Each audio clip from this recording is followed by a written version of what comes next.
Bom dia a todos. Também queria agradecer muito a oportunidade, também em nome da Secretaria da CDHU e da equipe técnica toda. E, na verdade, discutir habitação e uso do solo, e isso no contexto do Plano Estadual de Habitação, é um outro nível, né, desse desafio. Então, achei muito interessante essa problemática e a tentativa é mostrar um pouquinho quais foram os desafios que a gente encontrou na elaboração do Plano Estadual, que foi aprovado no final do ano passado no Conselho Estadual de Habitação e que tem o horizonte de 2012 e 2023. Só lembrando um pouco, né, o contexto institucional, porque, na verdade, a gente está tratando, ao tratar a habitação e dos solos, a gente está tratando de duas políticas públicas, a política de habitação e a política de desenvolvimento urbano. E, na verdade, essas duas vertentes, elas tiveram um desenvolvimento a partir dos anos 2000, né, com o Estatuto da Cidade, a criação do Ministério das Cidades, a campanha do Plano Diretor Participativo, que se somaram aos esforços do Sistema Nacional de Habitação, a adesão do Governo do Estado de São Paulo em 2007, e levaram à criação do Conselho Estadual de Habitação, de 2 fundos no Estado de São Paulo, e o início da elaboração do Plano Estadual de Habitação. Na verdade, já tinham sido feitos esforços anteriores para fazer um Plano Estadual de Habitação em 2006 e tudo mais, e esse agora ele ganha uma institucionalidade. E a gente tem, no trabalho do Plano Estadual, a gente tem feito vários encontros com as regiões, percorrido o estado todo e sentido que a problemática habitacional ela realmente é candente, que com as variações que a gente encontra nas diversas regiões do estado, existem muitas formas, né, que esse problema se apresenta e que tem que ser equacionado. Uma grande discussão que a gente fez é assim, qual que é a função de um plano estadual de habitação? O plano municipal, a Beth mostrou, ele tem uma função clara, ele tem uma diretriz no território, ele tem uma questão de priorização das intervenções. No contexto nacional, se desenham as grandes linhas de intervenção, as grandes linhas de financiamento, o que cabe ao Estado. Só lembrando que o Estado de São Paulo é um Estado um pouco diferente dos outros, porque é um Estado que, desde a década de 1990, tem aplicado continuadamente os recursos orçamentários em habitação. Isso é uma situação excepcional no Brasil. Mas o plano estadual ele tem outra função, quer dizer, uma coisa é o município com a sua visão de ação no território, outra coisa é a União com as grandes linhas, e cabe uma questão, seja regional, seja de suplementação à ação local, que o Estado tem que ser responsabilizado. E aí nisso entra essa relação também da habitação com o uso do solo e da integração com as políticas públicas de saneamento, de transporte, de meio ambiente e de desenvolvimento urbano e regional. Um pouco só para ter as bases do que a gente trabalhou, a gente tem um vasto estudo aí elaborado pela Fundação SEAD para estimar qual é o problema habitacional que o plano tinha que enfrentar. E a gente trabalhou, na verdade, com uma pesquisa da Fundação SEAD, a pesquisa de condições de vida, e nessa pesquisa se procurou identificar quais seriam os componentes do déficit habitacional e da inadequação para trabalhar no Estado. Não só pensando, né, na situação das famílias, mas pensando na situação territorial. No déficit habitacional estão claramente configurados os domicílios que têm que ser substituídos. Sejam eles porque estão em risco, porque estão em favelas, porque são barracos, sejam eles porque eles estão vinculados a alguma outra intervenção de recuperação de cortiços, de favelas, de recuperação de loteamentos precários.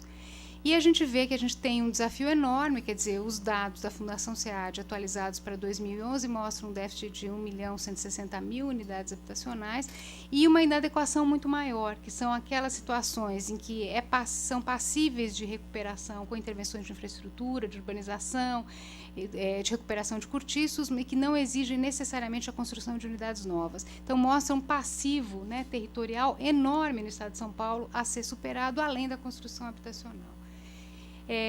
Quando a gente vê a distribuição disso no território, é o óbvio, né?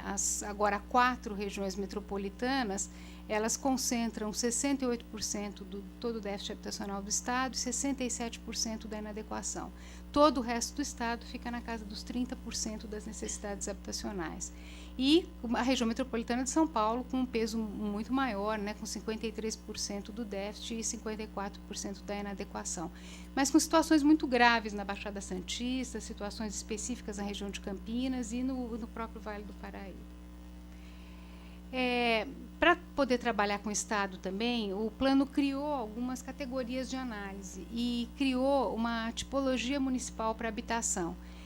Essa tipologia, na verdade, ela combina a precariedade habitacional com o ritmo de crescimento da economia e da demografia. Então, quer dizer, um município que ele tenha uma situação habitacional já com muitas situações críticas, com necessidades habitacionais elevadas, e tem uma taxa de crescimento populacional e uma taxa de crescimento do PIB bastante elevada, ele tem fatores de agravamento daquela situação habitacional.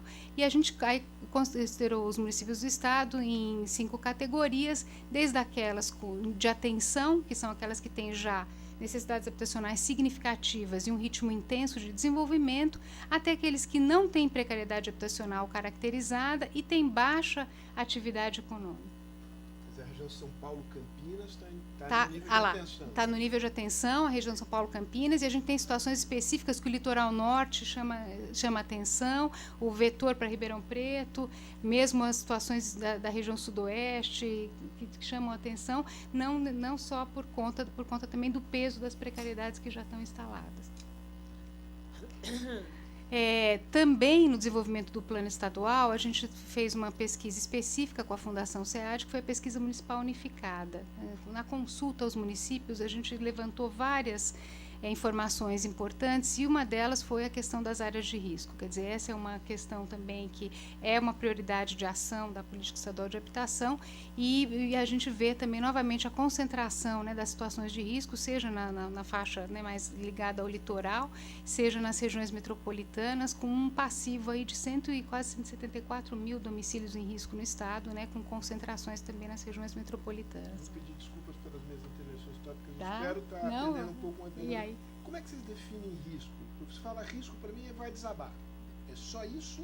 Não, na verdade aí é mais complexo, mas na verdade foi levantado o risco de escorregamento, o risco de inundação e alguns outros riscos físicos, né, caracterizados que põe a unidade, né, em situação que você precisa de uma intervenção. Depois você tem outros levantamentos do Instituto Geológico, que aí caracterizam o risco por risco 4, risco 3, por nível de risco e que você tem que vincular uma intervenção. Essa, na verdade, é a percepção dos municípios. E chamou atenção porque a percepção dos municípios foi muito compatível com o que a pesquisa de condições de vida, que a pesquisa que a Fundação SEAD fez, e que vai no domicílio, quando você faz a consolidação dos dados, eles são muito compatíveis. Também a questão da ocorrência de favelas, aí só para mostrar, elas estão um pouco mais concentradas ainda, e a região metropolitana de São Paulo e o litoral são lugares de concentração significativa, e tem um passivo aí de mais de 800 mil domicílios, né, para equacionamento. E, no fim, quer dizer, isso é um trabalho, né, e a própria Emplasa está trabalhando com a região da macrometrópole. Se a gente pensar essa porção do território, que reúne 173 municípios e tem 73% da população do estado, tem quase a totalidade, né, 92% dos domicílios em risco e 98% dos domicílios em favela. Quer dizer, a gente tem um problema pulverizado no estado, com características diferentes, não é que a gente não tenha habitações precárias no noroeste e tudo mais, mas a gente tem uma concentração e uma exigência grande nessas regiões. Na somatória, né, a gente tinha aí um total, trabalhando com os dados de déficit, de inadequação, e pensando nas ações, né, possíveis de serem realizadas vinculadas à habitação, a gente estimou, né, uma meta do plano a ser resolvida não só pelo Estado, mas pelos municípios, pelo Estado e pela União, de 2 milhões e quase 300 mil domicílios, seja no déficit, por construção de unidades novas, seja na inadequação, por urbanização, atuação em cortiços e várias outras soluções. E a gente fez uma estimativa de recursos necessários para o plano, e isso chamou, além disso, a gente colocou os vetores da regularização fundiária, que isso é uma necessidade em todo o território do Estado. O Estado vem desenvolvendo um programa de apoio aos municípios para a regularização fundiária, que tem uma adesão importantíssima, e um programa e uma linha de programática também de assistência técnica, né? Porque a questão da capacitação para atuação, tanto na política urbana como na política habitacional, ela se mostra assim gritante. Depois a gente vai ver mais alguns dados. O que chamou a atenção é que, numa primeira estimativa, a estimativa que o plano considerou, isso importaria em 123 bilhões de investimentos necessários. E se nesse período 2012-2023, tendo essa meta, né, a ser equacionada. nessas linhas de ação, né, dessas ações corretivas, da continuidade do atendimento habitacional, da construção de moradias, porque elas também são necessárias, tanto como ação preventiva, como continuidade, né, de atendimento à população que se reproduz, e o aprimoramento do setor habitacional, com os fundos de subsídios e assistência técnica e desenvolvimento institucional. Fazendo uma estimativa dos recursos disponíveis, quer dizer, a gente vive, sem dúvida, uma situação que é muito diferente do que foi visto nas décadas anteriores, mas hoje, né, a Beth mostrou o nível de investimento do município de São Paulo em habitação, que é extremamente significativo, e tendo em vista os dados que a União tem se proposto a investir, mesmo que propõe no PPA e no Plano Nacional de Habitação, a gente viu, fazendo uma proporção para o Estado de São Paulo, e com os recursos do Tesouro do Estado já que são investidos pelo Estado, e a parte que os municípios também recebem, né, na elevação do ICMS que é destinada para a habitação, a gente se vê numa situação que, em tese, a gente teria recursos necessários para enfrentar essa dificuldade. E se a gente teria recursos necessários, claro que para viabilizar esses recursos são necessárias diversas ações, se em tese a gente teria os recursos, tem uma série de outros desafios que não significam que a gente consiga aplicá-los e que a gente vá resolver. E aí a gente começa a entrar nesse campo da discussão dos desafios do Plano Estadual de Habitação. Primeira coisa, como é que a gente articula de fato a política habitacional com a política de desenvolvimento urbano e regional? Não basta o Estado ter a previsão, né, de implantação de recursos para o conjunto habitacional se a gente não tem, do ponto de vista do município, uma priorização de ações, uma ação sobre o território que viabilize as áreas e as condições adequadas de desenvolvimento urbano. Segundo, quer dizer, a dispersão de recursos, né, que tem sido historicamente vista entre a aplicação da União, dos municípios e do Estado, isso tem que voltar para uma convergência, né, de ação entre os três níveis de recursos, senão os recursos existem, mas eles não se integram na atuação. Segundo, uma última coisa que eu destacaria aí, da capacitação dos municípios, né, e os agentes operadores da política habitacional. A gente viveu situações assim nesses encontros regionais muito interessantes, né? Mesmo municípios que a gente sabe que tem problemas habitacionais, a gente vê que a condição dos corpos técnicos municipais e de tudo, o reconhecimento da problemática habitacional ainda é muito precário. As demandas que chegam para o Estado, muitas vezes o município quer casa, precisa de casa. Qual é o problema que vai ser resolvido com esse conjunto habitacional? É a moradia precária, mas num lote que pode ser regularizado? É uma favela, mas o município está construindo em outro local? Qual é a característica desse problema habitacional? E, então, esse é um vetor realmente que a gente tem que trabalhar e de forma integrada. A gente colocou aí algumas informações, né, quer dizer, nas avaliações do plano estadual, a gente também desenhou alguns compartimentos regionais, trabalhando com aquelas agregações das tipologias municipais, e pôde fazer algumas análises. Então, quer dizer, nesse complexo metropolitano que junta as anteriores 3 regiões metropolitanas e as regiões circunvizinhas, a gente vê, né, essas necessidades que são, eu não vou me deter em todas as apresentações, depois elas ficam, mas que mostram as situações diferentes, né, da região metropolitana de São Paulo, com uma necessidade de requalificação intensa das áreas centrais, do reassentamento habitacional, das ações em urbanização de assentamentos precários, da Baixada Santista, onde, além disso, né, a gente tem uma necessidade de trabalhar com a previsão de novas ações por conta das demandas que virão dos investimentos do pré-sal e de outras dinâmicas, numa situação de restrição ambiental e de fragilidade ambiental muito significativa. E da região metropolitana de Campinas, que tem outras condições, tem uma série de loteamentos precários, de assentamentos precários, que não tem exatamente a característica da favela, mas que demandam uma série de ações e uma irregularidade fundiária muito marcante. E a nova região metropolitana do Vale do Paraíba e do Litoral Norte, que demanda, na verdade, uma visão de desenvolvimento regional, tanto pelos impactos dos grandes investimentos, como pelas situações já colocadas no Litoral Norte, em situações que merecem um atendimento desde já pelas questões ambientais e urbanas que estão lá. Em função disso, quer dizer, o Plano Estadual de Habitação, ele colocou como uma questão que nessas regiões mais complexas não basta a gente trabalhar apenas com as indicações de necessidades habitacionais e com os dados, sejam eles secundários ou levantados junto aos municípios, que era necessário começar a descer no território. E, para isso, a gente fez uma parceria, um trabalho conjunto com a Emplasa, e foi elaborado um quadro habitacional das 3 regiões metropolitanas que eram existentes na época, que cruzaram, na verdade, as condições de uso, ocupação do solo, a capacidade de suporte do meio ambiente, as condições sociais e de infraestrutura, e chegaram numa caracterização do território para os compartimentos mais adequados, adequados com restrições, inadequados, e aqueles que seriam especiais para habitação de interesse social. Quer dizer, esse é um trabalho que está disponível, tem até um endereço eletrônico para quem quiser consultar, e mostrou, na verdade, o que a gente já conhece, mas que fica evidente da restrição que existe nesses territórios para a continuidade de uma expansão seja assim, que vá ganhando novos limites no território. Na verdade, a gente tem que se voltar muito mais para uma ação de requalificação urbana e de intervenção nos problemas que já estão colocados.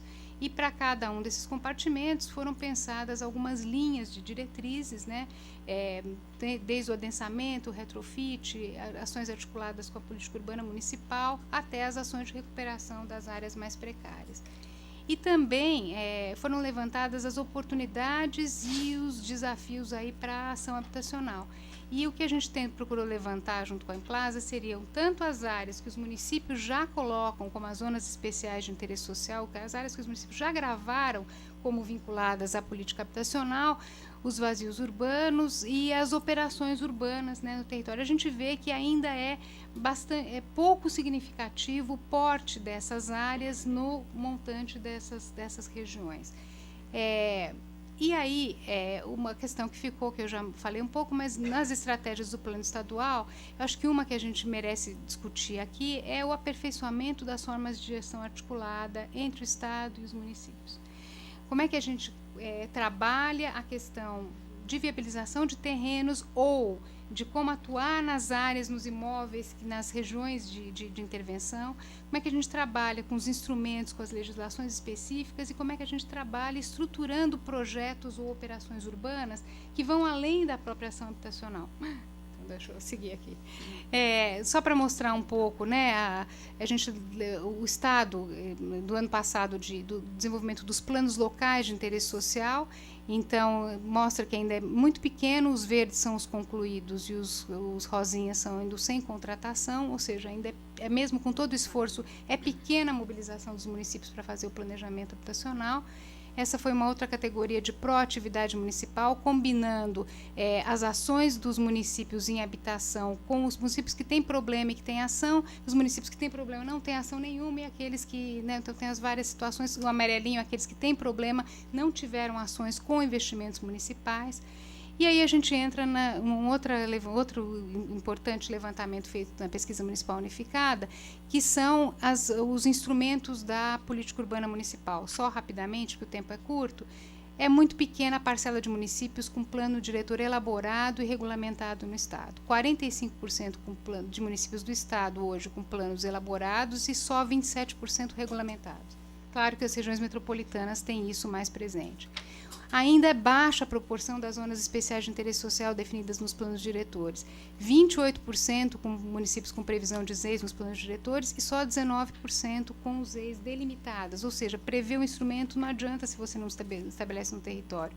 Claro, de novo, né, as regiões metropolitanas têm uma incidência maior e os tipos mais indicados são das áreas vazias ou das áreas de favelas e assentamentos irregulares.